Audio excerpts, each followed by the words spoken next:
Hello and welcome to of my Let's Play of Fire Emblem Path of Radiance. When last we left, we successfully completed our for Bin, and they quickly sent us off to a second job, and we're starting to make sense of what and why they're doing this to us.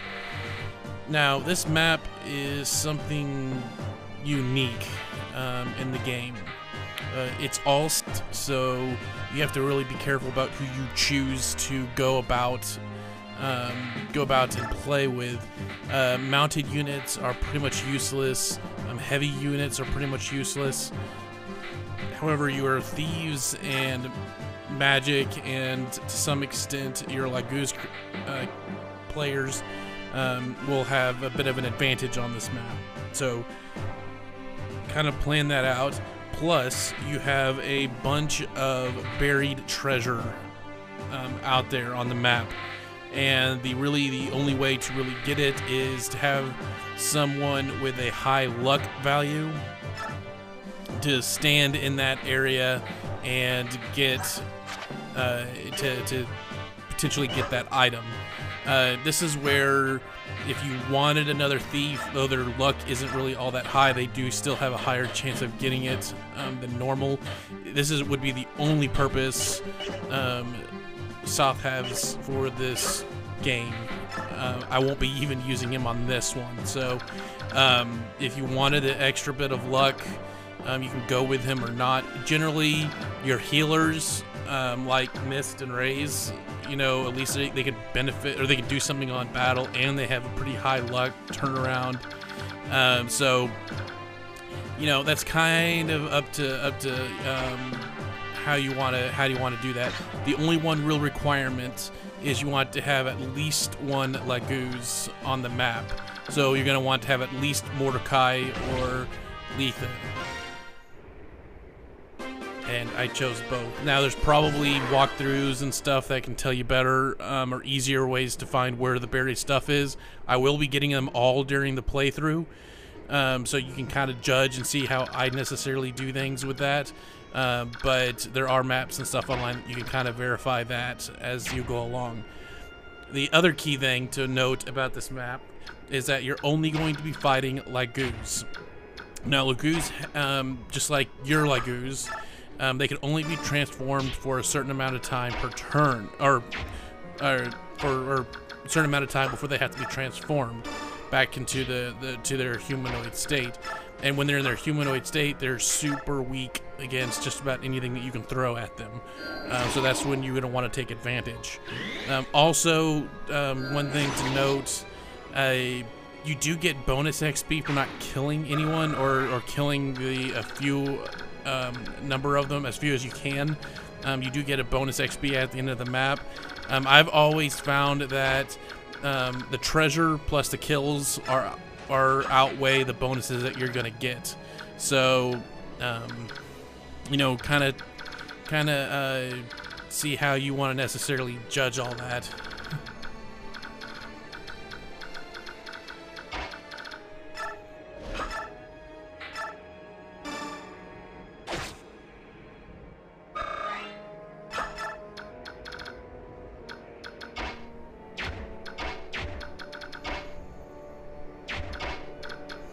And what you're going to want to do is you're going to want to take your Laguz that you chosen to go with, and move them to the upper right, or start moving them towards the upper right hand side of the map.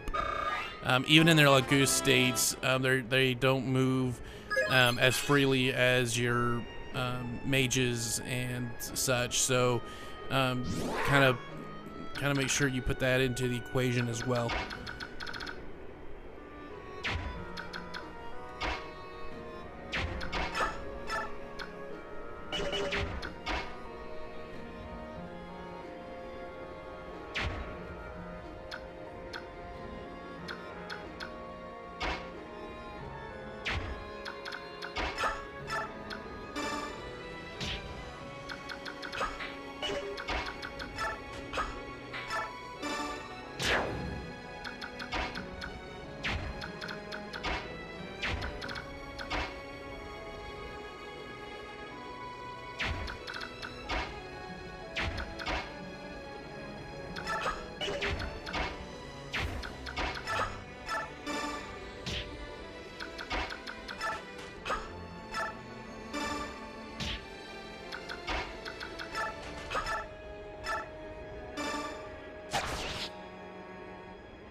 And when you see me kind of pause and kind of count this, make it look like I'm kind of counting the squares, that's kind of as I am.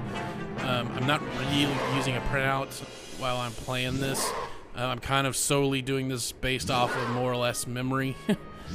I kind of know the general area where at least the important ones are. So I kind of have a good idea. Just due to the amount of times I've actually played through this game, I kind of memorized it. It's kind of sad, but hey, what are you gonna do?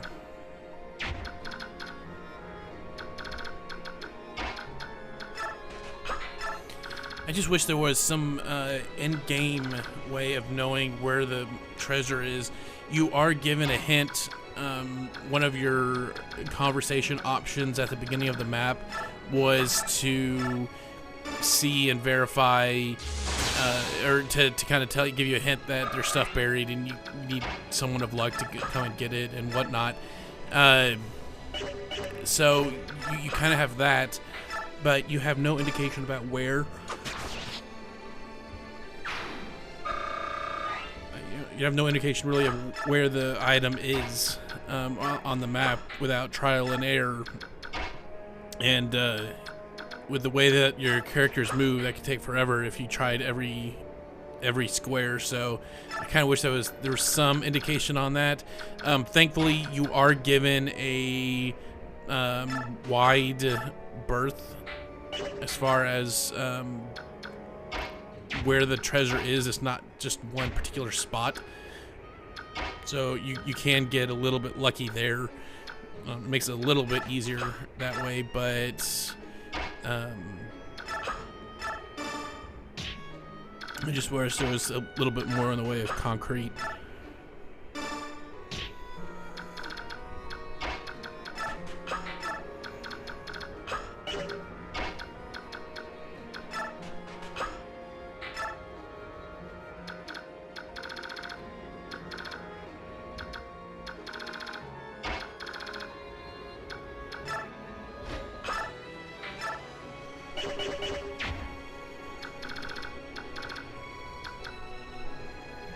And as you also notice, I've got a lot of characters in there that I'm just pulling in due to their ability on the map. Liana there, in addition to being a mage and can move around, her lightning is actually pretty strong against a lot of the Lagoos, and she has a pretty high critical rate, oddly enough. So she can do some pretty good damage in what she does, so she's a pretty good choice to have. Even if you haven't really leveled her up too much, you may want to throw some bonus XP her way just for the heck of it. You say that I have Mordecai there and Letha. Well, while Mordecai can't really do much, meaning it's going to take a while before he can transform naturally and whatnot, he does have that smite ability, which basically knocks the player two places instead of one for your normal push. So that's incredibly valuable. The Marcia, she's just there because she can move around the map quickly, and basically she can rescue and do her thing, to help out the players more so than actually attacking. I could have replaced her with South for another thief, or someone else that could probably move around and have a little bit more damage. But I really don't like having so many squishy characters on the map, even with the enemy having such a movement difficulty. But it's basically support characters that you're going to be using to fill it in anyways. Hopefully by now in the game you pretty much have your favorites picked out anyways. So the only one that kind of gets the shaft on this a little bit is the Gatry. He kind of needs the XP, but he's totally useless on this type of map. He would move like one space per turn. So it's kind of be useless to have.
And this is why you wanted your Laguz to go up that way. Buried in the sand is yet another recruit for your cause.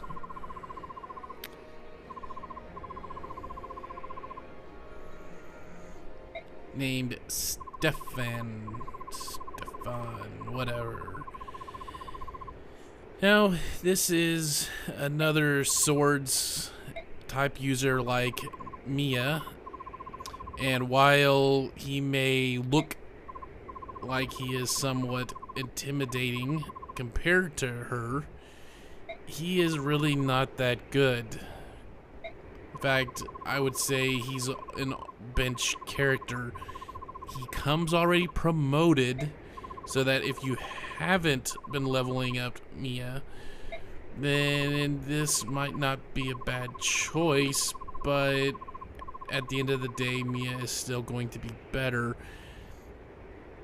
In fact, the only real benefit this guy brings to the table is he comes with probably one of the best swords in the game, if not the best sword in the game.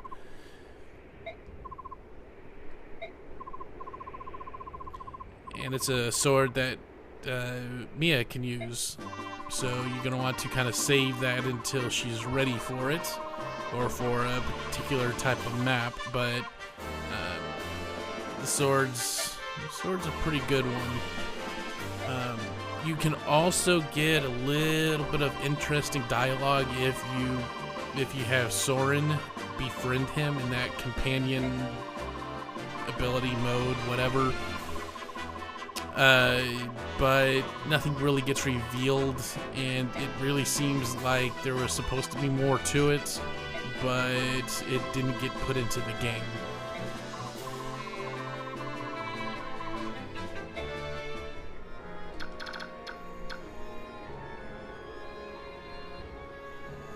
Yeah, that Vogue, Kati, whatever. Yeah, that is a fantastic little weapon there. And that's really his only worth, in my opinion. And with that, I will go ahead and lead you guys to the rest of the video. There's really nothing overly special about the map. Just a few more things to steal, and you know, a few more mobs to be kind of careful about. The end mobs really nothing to be overly special, or anything overly special. Just a normal boss that won't move from his spot, so you don't really have much to be worried about there. So from an enemy standpoint, the rest of the map is pretty simple. The treasures, obviously, there's still a few of them out there. Other than that, that's pretty much it for this map. So I will leave you to it. So thanks for watching, and God bless.